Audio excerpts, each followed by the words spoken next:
All right, guys, I want to make one more point, which is gender role development. Now, it's important to point out the difference between biological sex and gender, psychological gender. So, sex is usually what we call the biology of gender, which means, some people have a Y chromosome. The Y chromosome makes them develop testosterone and other androgens. And in utero, testosterone and other androgens will make the fetus develop a penis and testes. This person will be born male. So, on the other hand, some people have two X chromosomes.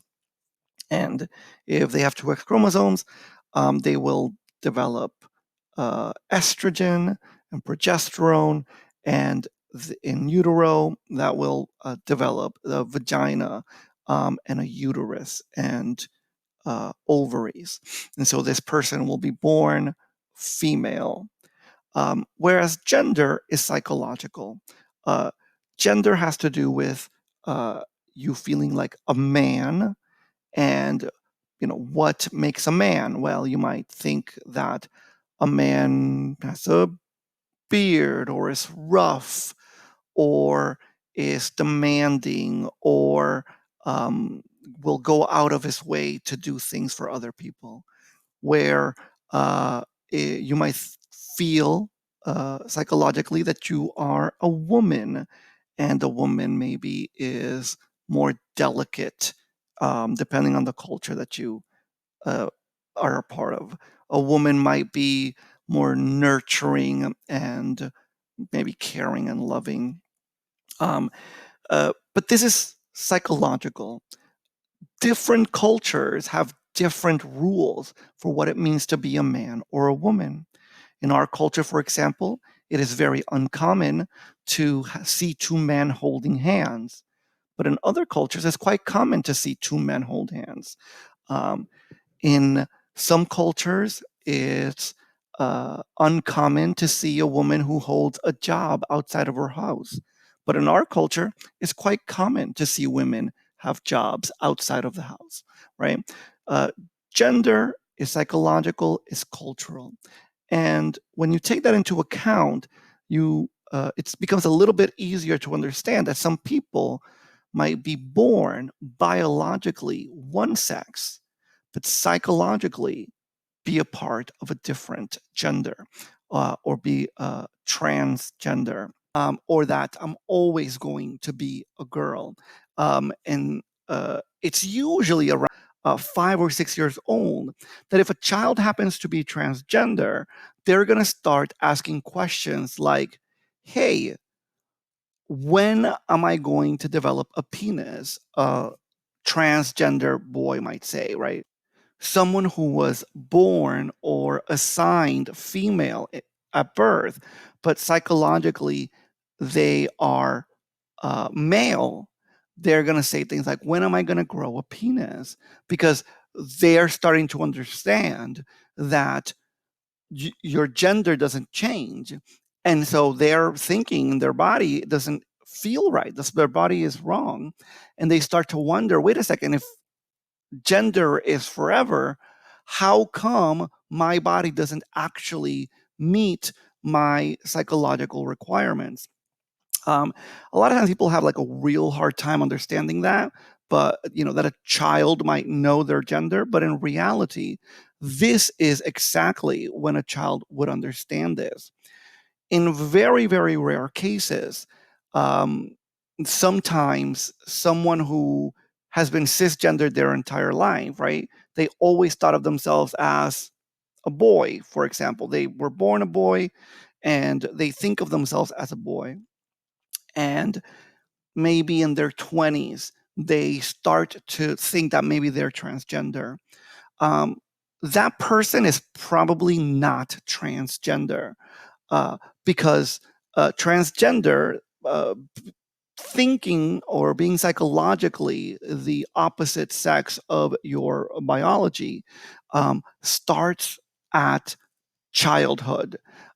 And a psychologist or a psychiatrist is probably not going to give that 20-year-old who just recently started to think of themselves as transgender a the go-ahead to get reassignment surgery, whereas the 20-year-old or a different 20-year-old who during their psychological evaluation expresses that I've always known I was the opposite sex, or I've always felt awful about being the the sex that I was assigned.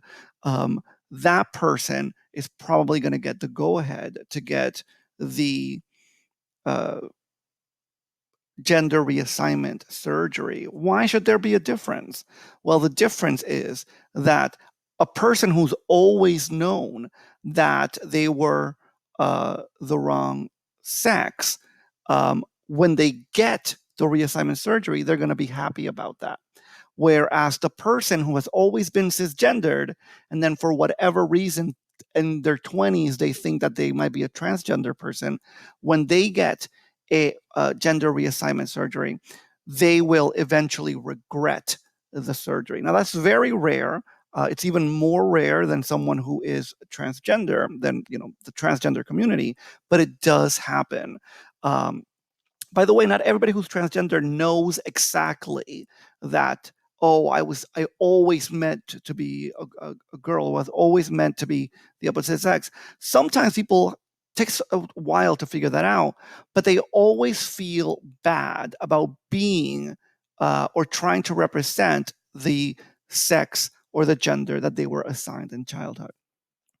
Um, Now, in our culture, one of the things that you will see is that how closely you have to uh, accept your gender roles differs.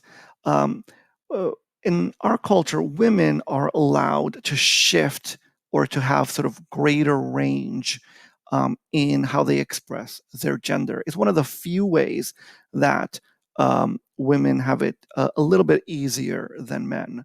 Usually, men have a lot of privilege, a lot of male privilege, but when it comes to expressing different gender roles, women tend to have a little bit more of a privilege. A girl can uh, dress up very nicely and pretty for her night out with the girls or on a date, and then later that same day, go play a sport and be very rough and tumble. That's sort of allowed in our culture, where usually, if you happen to be the kind of guy who is very rough and tumble, you aren't usually also going to dance ballet at the show. Uh, Men are sort of put into boxes a little bit more. Um, Again, this is completely cultural.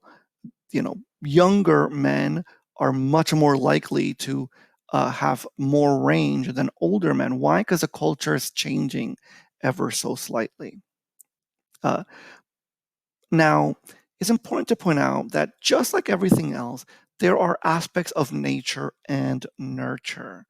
Um, when we talk about females or women being more nurturing, there is an aspect of that that is biological, and we can see, certain chemicals like oxytocin.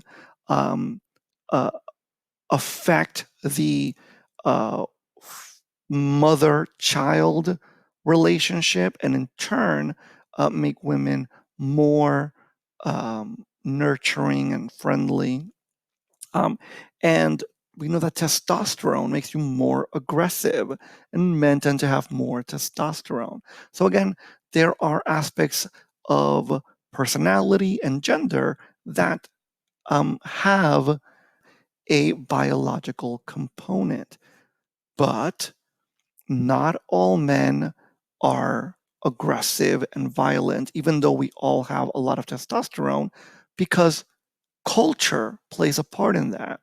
And even though women can be very nurturing, some women will put that in check to do a good job at work or to stand up for themselves because, nurture also plays a part, culture plays a part. And so, although sex is biological and there are components of our um, gender that are directly related to our biology, most aspects of gender are psychological. All right, guys, with that, I am going to stop. And if you have any questions, please feel free to contact me. And I can't wait to hear from you.